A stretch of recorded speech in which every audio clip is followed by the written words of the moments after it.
Okay, children, in the chat room, Harry read out some Wind in the Willows last week, if you remember. Under great pressure from Dale in Denver, I've got to say.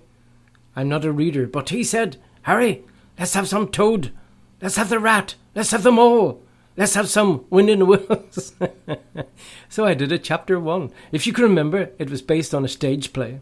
Not a book or a video, on a stage play, which is something completely different. So you imagine a large stage that's kind of kitted out for the mole, the rat, the mound, the woods, the water, all that kind of stuff. You've got to use your imagination. But if you remember right, I left you with Rat going up the river in his boat for a picnic with Mole, who never seen a river before. Okay, I'm going to backtrack a little bit, see if it makes any sense to you whatsoever, which I doubt very much. Mole pointed out of the boat and said, What lies over there? Rat said, That? Oh, that's just the wild wood. We don't go there very much. We riverbankers. Mole said, Aren't they very nice people in there? The rat said, Well, let's see. The rabbits and squirrels are all right, and so is Badger. Dear old Badger. No one interferes with him. They better not. Mole says, Why? Who should interfere with him? Rat said, Well, of course, there are others. Weasels and stoats and foxes and so on. They break out sometimes, there's no denying it, and well, you just can't really trust them. And that's a fact. The weasels disappear, and the lights come back up on the stage.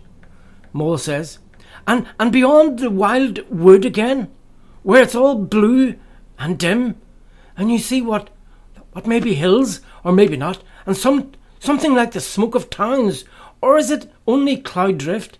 Rat said. Beyond the wild wood comes the wild world.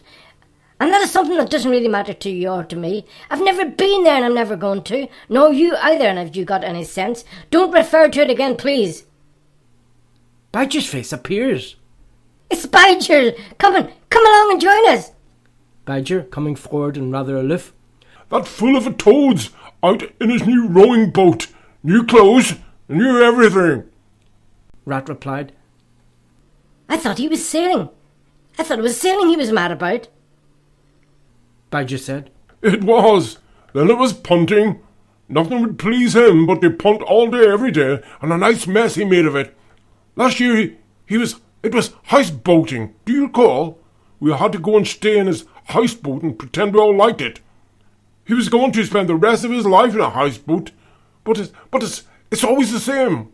Whatever he takes up, he tires of it and starts something fresh. Rat said. He's a good fellow, though, you must admit. And talking of good fellows, you must meet my new friend here. Molly, this is... Badger, where did he go? Badger went away muttering, Company. Slooped off. Oh, well, that's Badger all over. The best of fellows, but shy, very shy. Simply hates society. Now we shan't see him for more than a few days. Have you finished all you wanted to eat? Mole says, Oh, yes, thank you. It was absolutely splendid. Rat says, Well, I suppose we ought to be moving. I wonder which of us had better start packing the picnic basket. Mole said, Please let it be me. The rat sits back while Mole works and notices a duck bobbing up in the stream. He hums and then he sings. All along the water, through the rushes tall, ducks are dabbling up, tails all. Duck's tails, drake's tails, yellow feet a quiver, yellow bills out of sight, busy in the river. And then Mole joins in.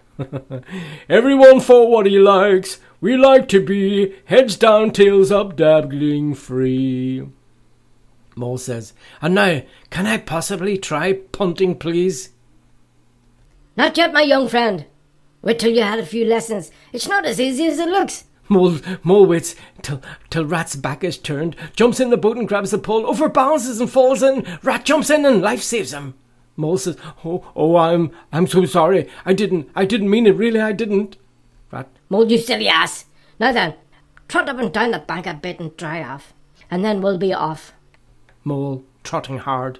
Oh, Ratty, my kind, generous friend, can you forgive me? Rat says, That's all right, bless you. What a little wetter water rat. I'm more in the water than most of it. Out of it most days. Don't think any more about it. And look here, I really think you should come and stay with me for a little time. It's very plain and rough, my house. Not like Toad's splendid house. Not that you've seen that yet, but I can make you comfortable. I'll teach you to row and to swim, and you'll soon be as handy in the water as the rest of it. Mole, oh, Ratty, can I really? I can't think of anything better. And they go off. The weasels, they disappear again, hissing and murmuring, and the lights fade. Okay, children, that's my little reading for today. I hope you liked it. Next week, who knows? We might get to the end of the story eventually. Okay, that's The Wind of the Willows, read very badly by yours truly, Harry B.